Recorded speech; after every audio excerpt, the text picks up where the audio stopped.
basura na ito din doon. Hi mga ka-Jobsters! Ako nga pala si Elijah Saba and welcome to my vlog.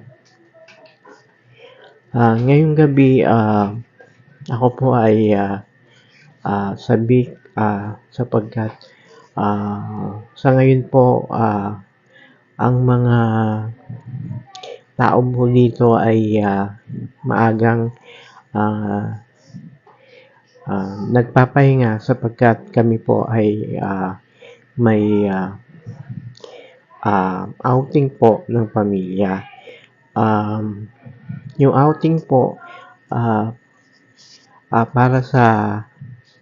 para po mamayang madaling araw ay isang despedida na rin para sa aking mahal na nanay sapagkat siya po ay umuwi ng Pilipinas galing sa Australia para po makapiling kami at ma-enjoy po namin yung kanyang pinaghirapan sa pag-abroad. Ang mga tao po dito ay unti-unti na rin pong nag-e-empake. Yung iba naman po ay natutulog sapagkat ilang oras na lang po ay babiyahe na po kami. Kaya ako po ay natutuwa naman po at meron kaming ganitong okasyon sapagkat minsan lang po ito sa buhay namin ang makapiling ang magulang sapagkat kadalasan po 2 years bago siya umuwi galing sa Australia sapagkat siya po ay isang OFW doon at siya po ay immigrant na rin kaya po nagpapasalamat po ako sa may kapal at pinalad naman po ang aking nanay na maging permanente sa sa bansang Australia. Ganun rin ang aking kapatid, nandun na rin siya. Unti-unti na po namin natutupad ang aming pangarap sapagkat yan po ay isa sa mga plano sa buhay namin ang makapunta lahat sa Australia. Kasi po mas magandang buhay po kasi ang meron sa bansang iyon. Kaya ako rin po ay umaasa na this December ay makakapag Australia rin ako. Bagamat yun po ay malayo pa, at least po inihahanda ko rin ang sarili ko para sa hamon ng buhay. Yun naman po talaga ang kapalaran din ng Pinoy para maging successful sa buhay. Ang mag-aral at magsikap magtrabaho para sooner ay magtayo rin ng pamilya at magkaroon rin ng future at magsama-sama ng luwalhati ang bawat miyembro sa tulong na rin ng pera na kinikita ng bawat isa. Kaya abangan nyo kami mga ka-Jobsters kasi ito ay sa ngayon hindi ko pa po alam yung lugar na pupuntahan. Mamaya po ay malalaman na natin at pakaabangan nyo po kung saan lugar kami mag-outing. Nakuha ko na po mga ka-Jobsters ang information. Tali po ang outing po namin. Yes, confirm po. Ito po ay sa lugar ng Batangas. Kung kayo po ay nakapag-swimming na rin po sa Calatagan, Batangas, ito po ay tinatawag na Little Boracay sa Batangas. Ito po ay pambato rin ng Batangas sapagkat malinis ang dagat na ito kumpara sa iba. Ito na siguro ang pinaka malinis na na beach resort sa Batangas sapagkat ito ay sa kadahilan ng tinawag na Little Boracay. Kaya kung tutuusin po, ako po ay dati na nakapunta sa Calatagan. Kaya ako po ay nalibago nung nalaman ko na ang Calatagan Beach Resort sa Batangas ay may tagline. Little Boracay ang tawag sa beach resort na yon, na kung saan dinadayo talaga ng mga turista, lalo na ng mga mahilig mag-outing, lalo-lalo na ang mga Pinoy sapagkat ngayon ay uso na yan talaga sa buhay ng mga Pinoy. Yun ang katotohanan sa buhay ng Pinoy. Kaya't halika na at simulan na natin ang biyahe.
At yan na nga po ka-jobsters, mga ka-jobsters.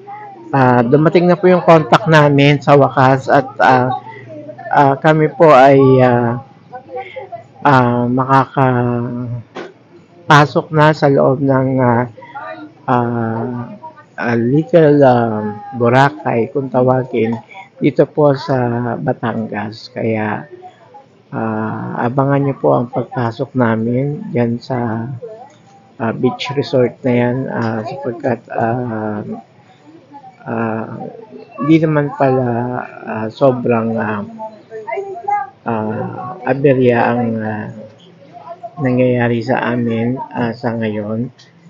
Kaya ako po ay nagpapasalamat sa buong may kapal. Thank you po, Emmanuel, at kita-kits na lang.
Yun talaga yung parang si Charon, matabang.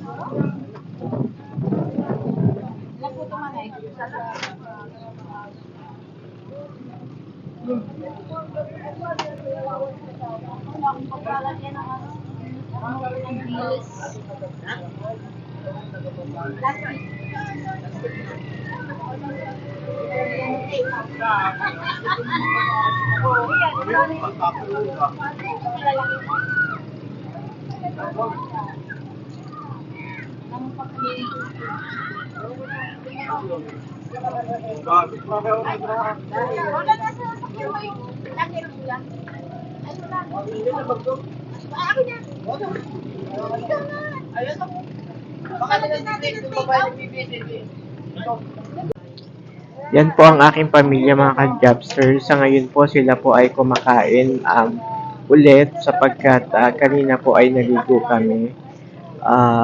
Halos karamihan po ng luto ng aking tita Cherry ay napakasarap. Gayon rin po ang luto ng Parang si Charon. aking tita Malu. Kaya kain po tayo. At yan na nga po mga ka-jobsters at natapos na kahapon ang aming outing. Kaya so far naman po wala naman gaanong aberya sa aming lakad. Kami naman po ay naging maayos sa pag-uwi. At syempre, dumaan rin po kami sa isang store sa Batangas kung saan bumili kami ng pasalubong.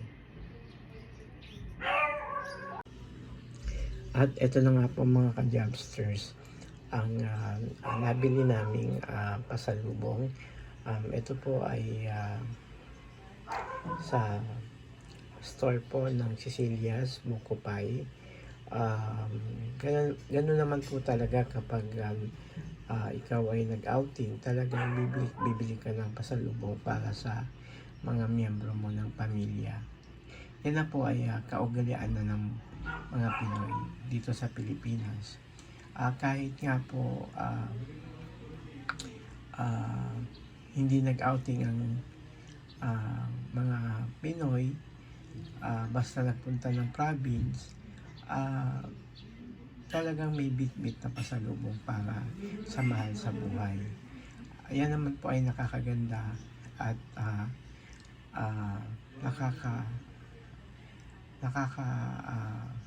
tuwa naman po sa buhay ng Pinoy ang maging mapagmahal sa kanyang pamilya. Ito nga po palang buko pie na ito ay first time ko natikman. Hindi na po lingid sa inyong kalaman na halos iba't iba naman po ang nagtitinda ng buko pie sa Batangas. Pero itong Cecilia's Buko Pie kakaiba po kasi mas malaman po siya kaysa sa iba at mas hindi man po sobrang malasa ang buko pie, pero standard po ito na buko pie na pambato po ng Cecilia's Buko Pie Store. Kaya suportahan po natin ang mga pagkain po na in-offer ng Batangas. Isa pong probinsya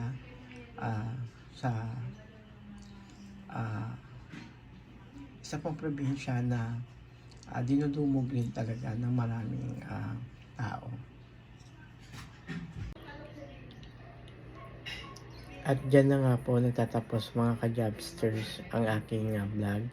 Kung nagustuhan nyo ang aking video, mag-like, mag-share, at mag-subscribe para mas updated ka sa aking mga videos. Again, this is Elijah Saba, signing off.